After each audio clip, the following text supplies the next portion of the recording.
Hey everybody, thanks for joining the Centerpoint YouTube channel for our apologetics discussion. And before we get started, if you have any questions, feel free to send them to us at our YouTube channel or on our Facebook page, and we'll be happy to answer them for you. And so last week we talked a little bit about the Kalam cosmological argument and how it appears from the expansion of the universe that it had a beginning, it had an origin, it had a cause to the creation for it, as we would like to say. And it looks like this, what has caused the creation of the universe had to be something immensely powerful, beyond time, because time didn't exist before it. Timeless, spaceless, it had to have, what are some other ones here? It had to be uncaused in itself. Immaterial. Enormously powerful.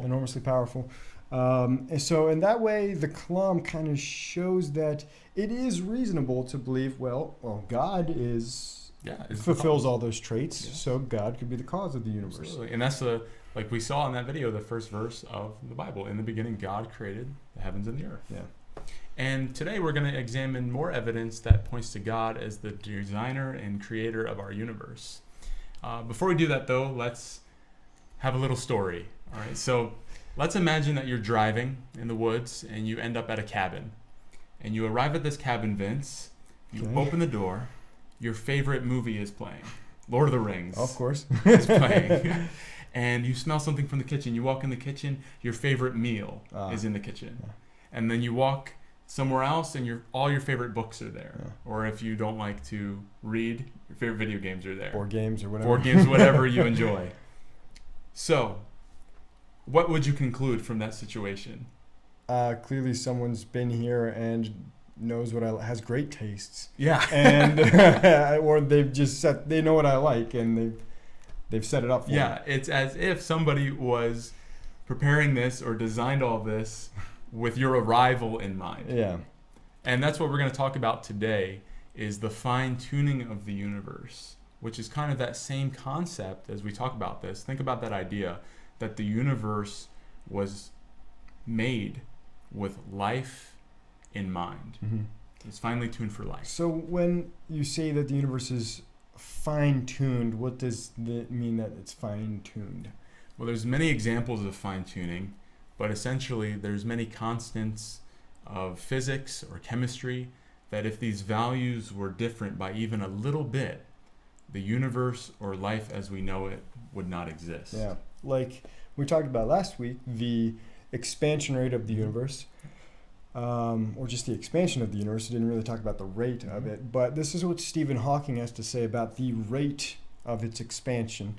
He says, if the expansion rate of the universe was different by 1 part in 1,000 million, just 1 second after the Big Bang, the universe would have collapsed back in on itself, or it never would have developed galaxies. And that's kind of hard to think about. Okay, so he's saying it's different by 1 part in 1,000 million, and that's a big number. It's roughly what, one with 15 zeros. I think so. After it. If our math is wrong, you can just let us know in the comments. Yeah, maybe it's 14 or 16. Something but at the moment, yeah, that sounds right. Yeah, and so he's saying, at the Big Bang, 1 second after the Big Bang, if it was expanding, 1 over, 1 with 15 zeros after it, whatever that number is, just that much slower, gravity would have been too strong and it would have collapsed back in on itself.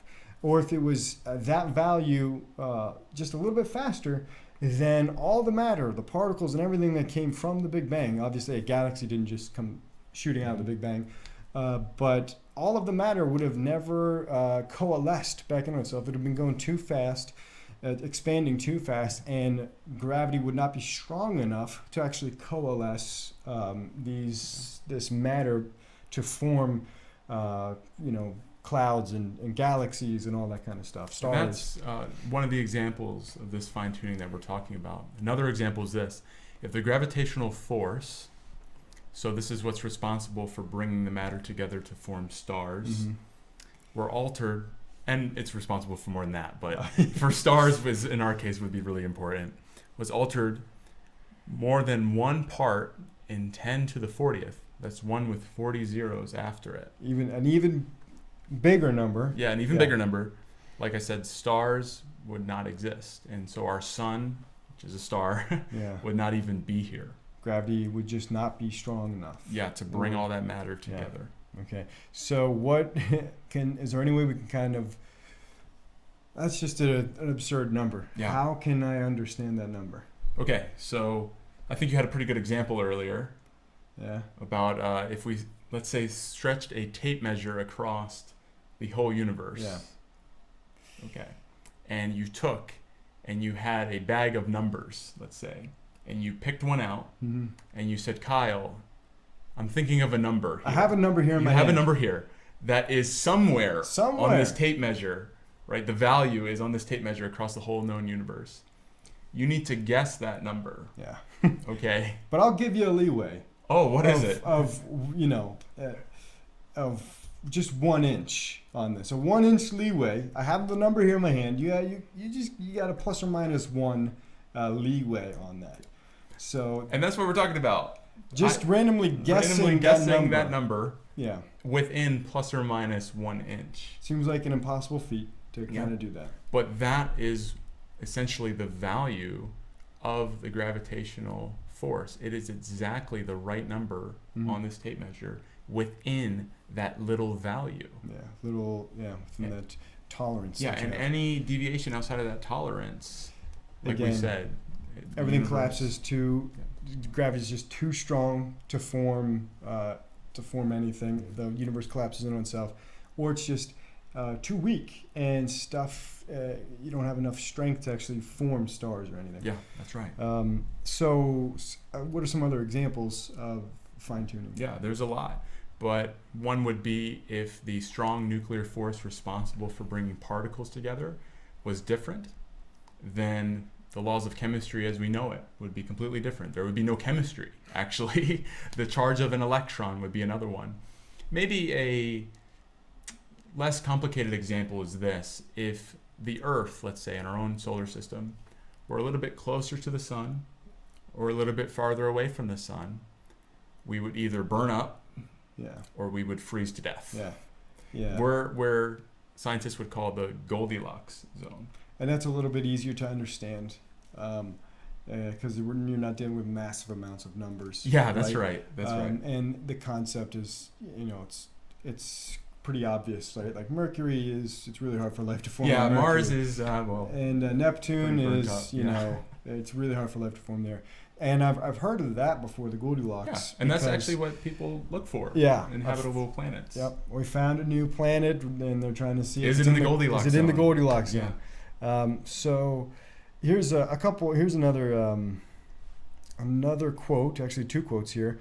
One from an astronomer, Fred Hoyle, and another one from a physicist, Paul Davies. So Fred Hoyle says, a common sense interpretation of the facts suggests that a super intellect has monkeyed with physics, as well as with chemistry and biology, and that there are no blind forces worth speaking about in nature. The numbers one calculates from the facts, this would be these fine-tuning, all these constants, the numbers that one calculates from the facts seems to be so overwhelming as to put this conclusion almost beyond question. Again, that's Fred Hoyle. I like how Cambridge. He says it seems like a super intellect has monkeyed right? With the laws of physics, chemistry, and biology. Here's Paul Davis, who is a physicist at Arizona State University. He says, there is, for me, powerful evidence that there is something going on behind it all. It seems as though someone has fine-tuned nature's numbers to make the universe. The impression of design is overwhelming. Okay, so it seems as though somebody has fine-tuned nature's numbers, as he said. Yeah. What is the best explanation then for this fine-tuning? Well, either just got really lucky, right? And I think we've already said, but I could get lucky enough to choose the right number. But the chance of that is astronomically small. It would be irrational, I would say, to think that by chance you can not just find one, but find all of them, all of these constants, many of which we haven't even talked about today. Yeah, and well, another possibility is that simply it just had to be this way. like it couldn't exist apart from it. Yeah. And that doesn't work because there's nothing about the laws of nature or matter itself that dictates that these constants are what they are. Mm-hmm. Like the expansion rate of the universe could have been any number of things at the early time like we saw right after the Big Bang. So there's no reason to think that matter dictates these constants be what they are. And I suppose that, another option would be that it was designed to be this way. It seems like that's really the only other explanation. You have chance, physical necessity, or design. Chance is astronomical to do it, impossible. The physical necessity, there's nothing about these constants, or I should say there's nothing about the laws of nature and matter that cause these constants to be what they are. Mm-hmm. It seems like we're just left with design. Yeah. So kind of like what it says in Psalms, the Psalms get it right. In Psalms 19, 1 through 2, it says, "The heavens declare the glory of God. The skies proclaim the work of his hands. Day after day, they pour forth speech. Night after night, they reveal knowledge." So that's it. It seems like an open and shut case, right? Yeah. Oh, clearly it was designed, Absolutely. but in a Christian worldview, yeah, this is what we would expect. But obviously, there are some objections to this. There are? No. Of course there are. Yeah. So that's what we're going to kind of cover next week. We're going to cover some objections to some of the fine-tuning argument, as well as last week we talked about the Kalam, cosmological argument, and I keep wanting to just say Kalam. Yeah. But I'm like, I need to say the whole thing. That's why I put that awkward pause in between Kalam and the cosmological argument. Yeah. So we're going to cover some objections to those two next week. So I want to thank you guys very much for tuning in this week, and we'll see you next time.